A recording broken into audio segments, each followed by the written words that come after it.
What up, world? Welcome to a new episode of the Brandon Janu Show. As you know, I am Brandon Janu, but tonight episode is a little different, and I'll get into that in a minute.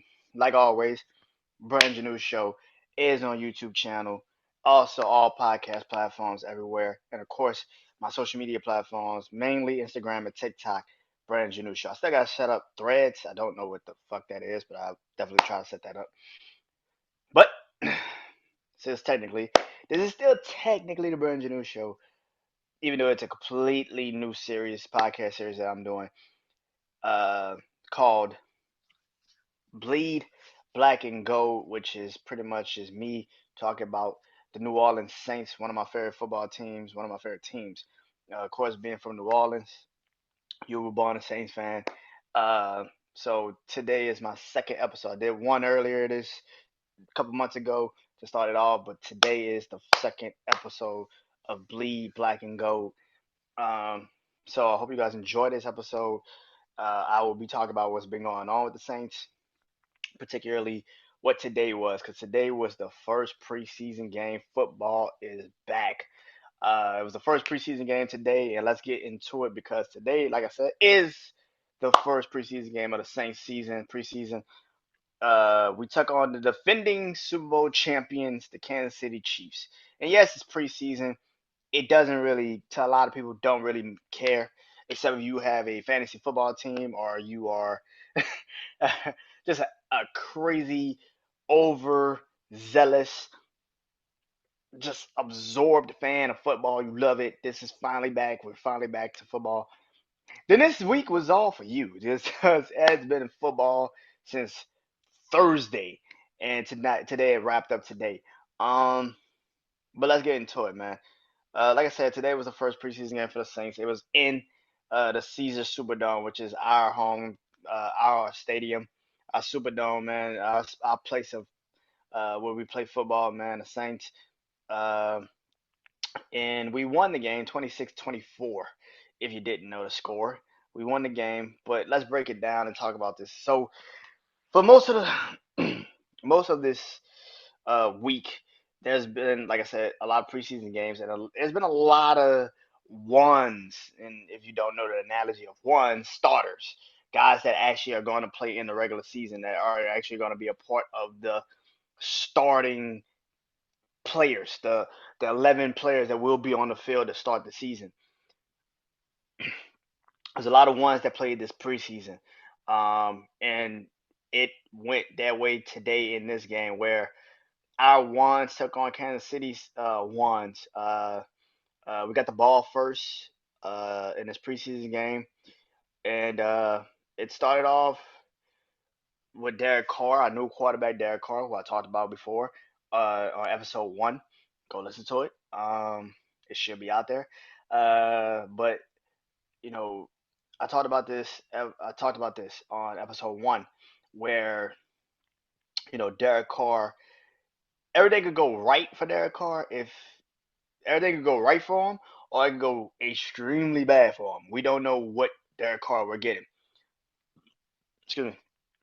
If we get that Derek Carr that I saw today, the Saints are going to win a division. And like I've said in previous times I've done this, either on anything I've done with my brother Juan, or if I just done it on here, I think the Saints could be the number one seed. Hell, I think the Saints get to the Super Bowl if Derek Carr plays like he played today.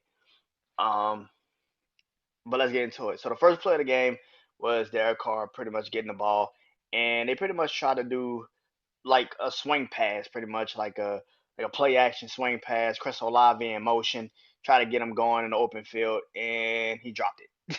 So that wasn't a good play. That wasn't a really good pass. That was a terrible situation to start off, but it didn't matter because Alvin Kamara, who I will be talking about after I talk about this, Alvin Kamara got the ball in the second play and ran it for at least a good 11, 12 yards.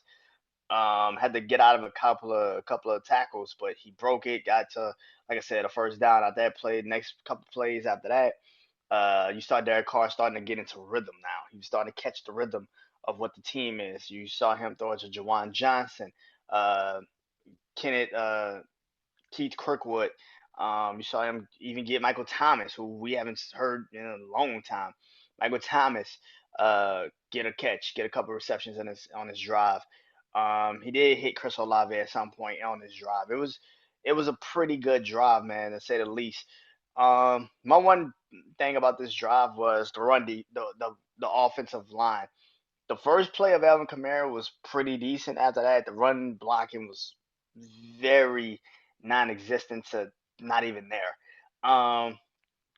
But after that, the Saints did drive down the field and score a touchdown when Derek Carr threw it to uh, Keith Kirkwood for a touchdown, man.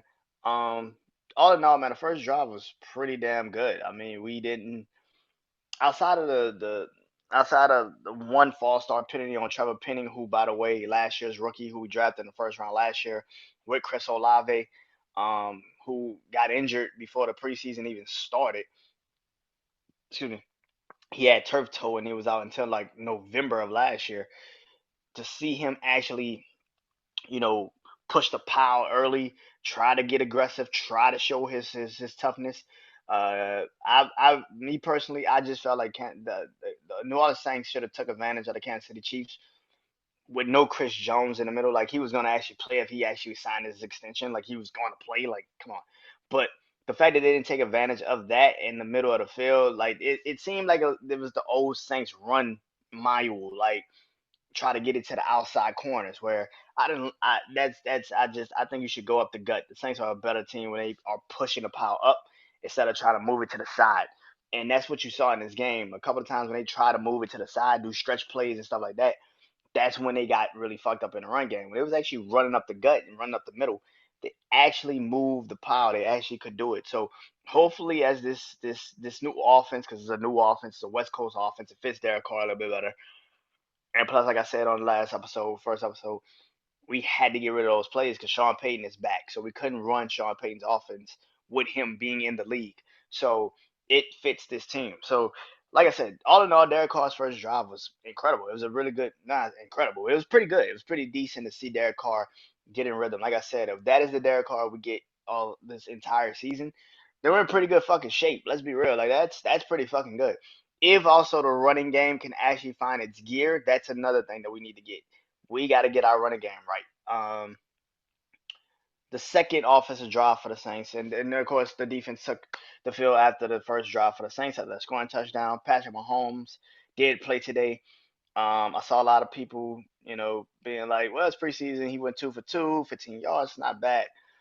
But when you actually watch the plays in the game and how it was flowing for him, it looked a little like, oh shit, wait a minute, this is a little different. They couldn't run the ball. Clyde Edwards-Helaire caught a swing pass, and the Saints were just on him immediately. Um, they try to keep giving the ball to Clyde Edwards-Helaire because Pacheco didn't play today, but Clyde Edwards-Helaire, he just could not find any crease in that defense to even that offensive line could not get a push early in that game. They just stuffed the offensive line. Like I said, Patrick Mahomes went 2 for 2, 15 yards, but if you actually watch the game, and I mean the play that he actually had, because he actually the first drive that he did, he runs the ball out the pocket on like a third down, and he had to slide, and he was behind the line of gain. I think it was like a 4th and 1, and Kansas City, of course, is preseason, so why not? Let's just try to see if we could do something that could catch this team off guard. They went for it on 4th and 1, and the Saints defense with a pretty good fucking ex quarterback, Oklahoma, who's now a tight end, who kind of plays the Taysom Hill role for the Kansas City Chiefs, and Blake Bell. He takes the snap, they snap it to him. He takes the snap directly, and the Saints defense just absolutely bullied the Kansas City offensive line, bullied the shit out of them. Blake Bell could not even move. He got hit. They actually I don't know why they came and bought the sticks out again to do a measurement. The man was farther behind the line than he actually was, than Patrick Mahomes was when he slid. Like he was farther behind. The Saints got the ball, and that's when the Saints scored again. Jameis Winston got on the field for his first time in the preseason, first action, and I like this rookie, man. Perry, Perry, man, is I think if Traquan Smith is still hurt and Rashad, you know Rashad Slater kind of Rashad, he kind of like takes his time. Rashad Shaheed takes his time. Traquan Smith still can't really catch because that's his biggest fucking downfall. He can run block like a son of a bitch. He can't catch for nothing. I think you should put that nigga at tight end and keep. You should put that nigga at tight end. But A.T. Perry, man, he did an amazing job today, man. I got it. That was the first chance I really got a chance to see him in action. To be what a 6, 7 round pick from Wake Forest was a hell of a get. He is one hell of a receiver. He's slim.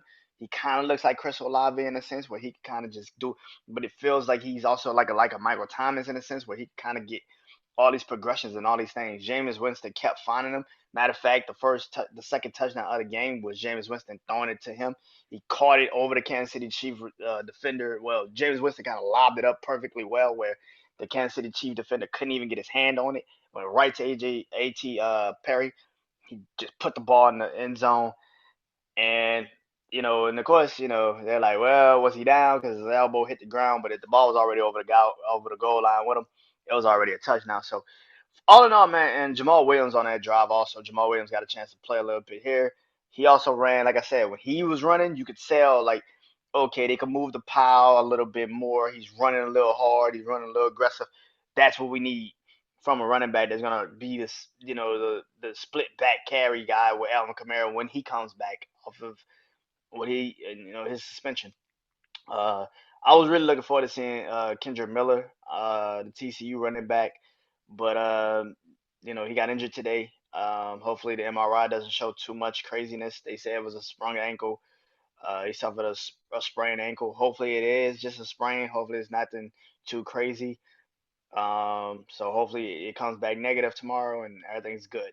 Um, all in all, man, the Saints defense is ready. I think that defense is. You still got when they got into the second half. Of course, people start watching preseason by the second half because it doesn't matter. But the second half, Kansas City made a comeback, and I felt like a lot of times the defense in the secondary is very where's the conversation. But I think the linebacker core, the defensive line, is not the problem at all. I think the secondary is where we're gonna have the problems. Alante Taylor, who did an amazing job last year, in his limited amount of time because he was in and out last year because of injuries. I feel like he played pretty well. He kind of let a receiver get behind him in that second drive for Kansas City. Got let a receiver get behind him, and yeah, he had the speed to catch up to him. But you can't do that shit in the NFL because sometimes you can't make up that speed. Somebody get behind you, they just burnt your ass, and that's the end of it.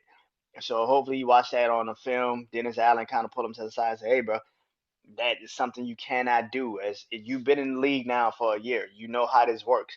You cannot let somebody just go past you and be just because you can make up the speed. This ain't college. If somebody get past you, then they just got past you, and that's the fucking problem. We need you to not do that ever again." So hopefully he understands that. Hopefully he comes back a little bit stronger. He had an amazing tip pass uh, before halftime where he kind of tipped the ball up uh, for um, for one of our defenders. He tipped the ball up, came up, snagged the ball out the receiver hands. Ball went up, picked off. So we're showing that we could create turnovers, which is a very important thing because last year we could not get a fucking turnover to save our lives. One thing I definitely want to see more and more is, our run defense, which was the Achilles heel of that defense last year, which is rare to say for a Saints defense. We couldn't stop the run. Today, if it's like I saw today with that first team, that first defense out there, we're set in stone. We got a good defense. Mario Davis didn't even play. D'Amico Jackson was another guy I was waiting to see today. He got a penalty on the first kickoff. Like literally when the kickoff happened, he got a penalty. But he also made a hit right after we scored that first touchdown and hit that fucking dude. So he's starting to round into his own. Listen, all in all, man, I think Peyton Turner, who also kind of got himself going in that the second drive for Kansas City, kind of got to the quarterback, hit the quarterback a couple times, so put a lot of pressure on the quarterback, man. All in all, man, the Saints, you know, even though it was preseason, we were down 24-17, scored a touchdown, then had to went for I think a two and we missed it, but the defense got a pick at the end, and then Will Lux, who looks like he's normal. He looked like he's, I don't say normal, but he looked like he's back to being Will Lux. He made a lot of good field goals. He even hit the game winner. So hey man, listen, I think we are in a good position. I think the Saints, what I saw today from the ones, it feels like that defense, if we're healthy, like I said, that defense is healthy, it's a way different conversation. We are a way different team if that defense is healthy. If we can stop the run, the passing game is always going to be a little shaky for us because we got one shutdown and then the rest of them are just like fill-ins. But if the linebacker core is doing what they're doing, moving sideline to sideline, hitting everybody, doing what they did, played like they played today, when Clyde Edwards-Helaire moved, they moved every time. I like Sanders, who we bought from Kansas City into that defense. I like that. Like I said, Brazier, he played a little, got into the defense. He actually helped stop the running game a little bit too. So it feels like we have something, man. Defensively for the ones, we're set. We're set. I think we have a really good defense. Like I said, when we get our leader back, Demario Davis, in the linebacker core, you're gonna see Pete Warner was out there today, but he didn't really have that crazy impact like he had like last year. But I think because he had to do so much, he kind of just was like, let me just chill. Zach Brown, who we've Zach Brown and who's had for the last couple of years, it feels like he's finally coming into his own now with the linebacker core. Like I said, the Marco Jackson, who we drafted last year from Appalachian State, I was ready to see what he was gonna be, what he was gonna bring to the table. He showed up today, so I feel like the Saints defense, man, all in all, is a really good freaking defense. What do we do when it's all said and done? I don't know, man. That run defense was back to normal. I like, okay, this is what the Saints are for like 2021, 2020, 2019, for most of Dennis Allen's time as that defensive coordinator, now head coach. The run defense has been stout. It feels like we got that back under control. When it comes to the offense, um, Derek Carr, that was my biggest concern. Now is running back, which I'm about to get into. But uh, that run offense that run blocking has got to get better. Hopefully next week when we play the Chargers, we will see more of that aggressive hit you in the mouth offensive line play. Maybe they play a little bit more than just one drive, and you could kind of see what that offensive line is and see where they are technically at right now. Um, but all in all, man, Michael Thomas got a catch. I saw Jimmy Graham out there today. He caught a pass. Jawan Johnson, who we've been waiting to see if he was going to unlock into this guy that we've all been saying he could unlock into. Well, he looked good today. Chris Olave, he dropped a pass, but hey, man, I think Chris Olave is going to actually have the better breakout season than Garrett Wilson, and everybody continue to scream Garrett Wilson's going to have this incredible fucking season. I think Chris Olave is going to actually have the better breakout fucking season between those two, but I know people are gonna say, "Well, you're just a Saints fan." No, it's fucking common fucking sense. Garrett Wilson is the only fucking receiver in the Jets organization that you actually are threatened by. Whereas for the Saints, if Michael Thomas plays like he played today, you have A.T. Perry. You also have, you know, Rashad Shaheed come back. Chris Olave now is a threat. And like a lot of people have saying today, Derek Carr and Chris Olave have bonded a lot in practice, and they have actually really uh, found chemistry with each other. I know the first pass wasn't nothing, but as the season is gonna progress when the start of the season, I think Chris Olave is gonna be the main focus of the receiving core, and Michael Thomas is gonna do what Michael Thomas can do because I think Chris Olave, like I've said, is the number one receiver. Michael Thomas is the two, a really great two, but he's a two now.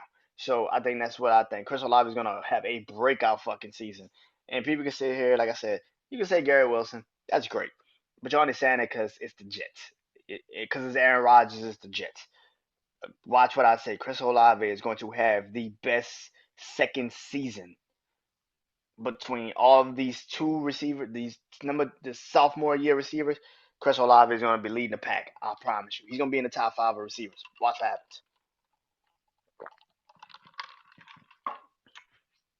Um, Get into the other things, man. The Saints, like I said, Alvin Kamara haven't done his episode, haven't done this in a minute. Alvin Kamara has finally gotten suspended. He will be suspended for the first three games of the Saints season. Those first three games will be at home against Tennessee, then on the road against Carolina and Green Bay. So he will be missing. the Monday night game against Carolina, and he would be missing the Lambeau game against the Green Bay Packers, which is actually a late game on Fox that day. What do I think of the suspension? They're gonna suspend him. I don't think anybody in their right mind thought he was just gonna walk free. Even though the charges were dropped, even though the case got dismissed, he was not gonna walk free. And I think the NFL, when it comes to the Saints, he was going to get some time. I'm happy that he got three because let's be real, it could have been crazier.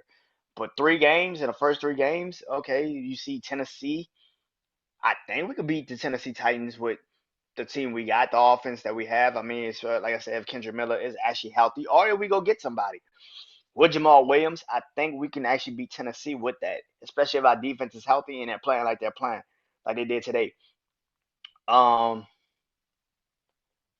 when it comes to the Carolina Panthers game, it's a Monday night game. Anything can happen. We do not play well against Carolina, especially if it's like right after a game, like the first week or the second week or third. Like we just don't play Carolina good in the first couple of weeks of the season. We do not travel well to Carolina. It's a Monday night game. I do not know what to expect in that Monday night game for us from us. I'm gonna be honest. I'm not even gonna be able to watch the game because I'm gonna be at the Drake show. But you know, I don't know what to expect. That's always a hard watch for me anyway because when the Saints play Carolina, like I said, they tend to not show the fuck up after week one. Week one is like they pour their energy into week one, and then week two, the niggas just fade the fuck off, especially if it's Carolina. So it could go any fucking way. What I will say is this: I do not feel threatened by Carolina like everybody screams we should be threatened by Carolina. Did you see them yesterday against the Jets? Them niggas let Zach Wilson torch them. And don't sit there and say, well, they didn't have their starters out there. Yeah, the fuck they did. They had their starters out there. And them niggas got torched. So good luck. But like I said, that's a week two, and they will have their real starters out there, and they will be playing extremely fucking hard that game. So I expect Carolina to be great in week two. Week three is Green Bay. I don't know what to expect from Green Bay, and that's a scary feeling. Jordan Love, when he played Friday, it looked pretty decent. He looks ready. He looks good. I don't have that much doubt in Green Bay like a lot of people do. I actually have Green Bay. I think I told my brother Juan finishing what third in the division, but Green Bay could literally end up in the playoffs. I don't fucking know. Green Bay has that ability to either win a division, be the last team in the division, or at least be a wild card team because we don't know what the fuck Green Bay is. And that's a scary feeling. So week three, those 3 games are very interesting games. Tennessee can always be Tennessee, Derrick Henry, all that, DeAndre Hopkins. They can always find a way. Whereas for like I said, Carolina is always a dangerous game because if we play them early, we don't know how to really. Sometimes we come out flat as fuck in those games, and we just don't show the fuck up. Week three is such a I don't know. So as much as I would love to sit here and say we can start 3-0, we can also start 0-3, and we can also start 1-2. We can start 2-1. I don't fucking know what the Saints are gonna be without Aaron Kamara for the first 3 games. What I will say is this though, which goes into what's also going on. If Kendrick Miller is actually hurt, we need to go get a running back, and we need to go get one now. Now, Kareem Hunt visit the Saints earlier this last week. The visit went well, so well that people were starting to put out reports that he was signing to us. Then you hear, well, he left to New Orleans without a contract. He's going to the Colts. And then today I see him going and visit the Minnesota Vikings. Do I think Kareem Hunt needs to come to the Saints? Yeah, I think it will fit him and it would do him well with 3 games of Alvin Kamara not being there. If Kendrick Miller is actually really hurt, you will get what you want, and that is the snaps because Jamal Williams can't do everything. You need to give him some breathing room, and Kareem Hunt will do amazing. Here's the thing: when you had Alvin Kamara without they brought him in after Alvin Kamara's suspension, but for Jamal Williams and Kendrick Miller, you're like, oh, they're good. They don't need me. But now that Kendrick Miller is a little hurt, it could be an interesting time for Kareem Hunt to sit here and say because if everything went well, like everybody said, Kareem Hunt, like everything went well with the Kareem Hunt visit. Everybody liked him. He liked the organization, liked everything that was going on. But I think for a lot of people that like me, you gotta take out your fandom and actually pay attention to what's going on, and that is you look at the two teams that have actually asked them to come and visit. The Colts, they're dealing with Jonathan Taylor, and as much as they're fucking up that situation, if you're Kareem Hunt, you're like Jonathan Taylor could either play this season or he could not, or if he does play, he might get hurt, and if he gets hurt, then I'm the number one guy. And if you're Kareem Hunt signing for a year, you need all the carries you can get to give somebody a chance to sign you next year. So if that's the case, even though running backs don't really get signed to anything nowadays, but if you could find a team that could probably say, well, Kareem Hunt does fit us and he fits the situation, we give him at least 2 years, let's see what happens. And then you look into the Minnesota situation where they just let Dalvin Cook walk for no fucking reason at all. And you got this guy, Alex Madison there. We don't know what he is. And if you're Minnesota and you're seeing this, you're probably saying the same shit. Like, oh, wow, he doesn't fit as we thought. He's probably a really good split carry back, probably a good 2 to the 1, but he's not a straight 1. And I think that's why you're bringing in a Kareem Hunt, because you're starting to see that and like, oh, shit, he might be a really good 2. He's not a 1. And if that is the case, you need Kareem Hunt. So if you're the New Orleans Saints and you got like 3 running backs, 2 of them are now probably down, 1 can really play. If you're Kareem Hunt now, yes, the money might not be there, but the opportunity is with the Colts in Minnesota. But now with the Saints situation, with Kendra Miller probably being hurt and Alvin Kamara being out for those 3 games, what situation now does look good? Because if you're Minnesota, you're like Minnesota, yeah, Colts, yeah, but the Colts are going to have to run their offense through their quarterback. We know this. Minnesota runs their offense through their receiver. We know this. The Saints have to run their offense through the running game. We know this. So if you're Kareem Hunt, the question really is who fits who? Who fits your narrative? Because yeah, Colts offering you more money. Minnesota might offer you more opportunity, but the Saints might give you the best opportunity to get the money, the opportunity, and the ability to actually be on a winning team. So I don't know what Kareem Hunt's gonna do. Another guy that came is Anthony Barr, who I've seen Anthony Barr since he was at college at UCLA. I've always been a fan of his linebacking ability. I've always been a fan of his. I actually thought the Saints should have drafted him when he was in the draft that year that he came out. I thought he fit the linebacker core very well. He came this also around the same time. I think the same day Kareem Hunt did. Same thing. Really good meeting. Really good showing. He liked the team, but just didn't leave with the contract, which prompts the Saints to go get somebody else, and that's Jalen Smith, who, if you know Jalen Smith, drafted by the Cowboys, but really, if you watched him in college for Notre Dame, he was a linebacking monster. Boy was also considered for a Heisman at some points during that season. Um, and then he tore his ACL, and he hasn't really been right since the injury, to be honest with you. But I think and then he, like I said, he got drafted by the Cowboys, and then he played a little bit there. Then he got injured again, and then they had let him go. He went to Green Bay, I think, last year. He played some there. What do I think of the? No, he was on the Giants too. He got drafted. He went to signed to the Giants last year. Played a little bit there. What do I think of the Jalen Smith signing?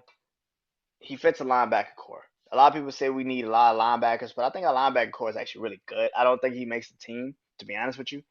I think he makes the practice squad. I think you keep him just in case something happens with Demario Davis, with uh Pete Warner. You keep him. You keep him on the team, practice squad, but I don't think he makes the full roster. Um, and I don't think Anthony Barr would make the full roster either. I think he probably would have made the full roster more than Jalen Smith would, but we shall see how this all plays out. What do I think of the Saints, man, this upcoming season? Watching today, like I said, the offense was really great. The run defense is back. The secondary is still something to be watched and very watched in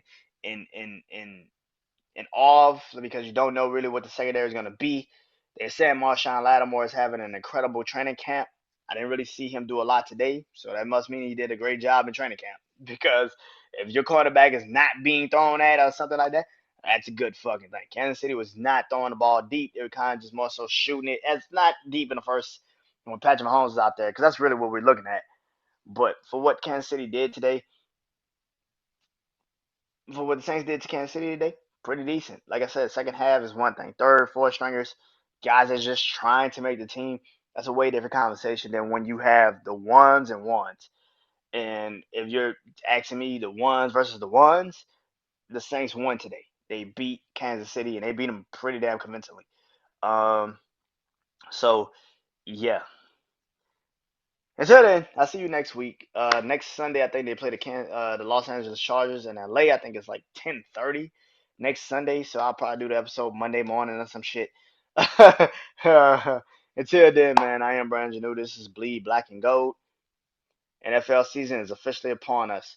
A couple more games, 2 more weeks for preseason, then one bye, and then the full season is there. And of course, like always, man, I will be doing my recording of that game number one, Tennessee, New Orleans, right after the fucking game. So, till then, man, I am Brandon Janu. NFL season's here. Peace.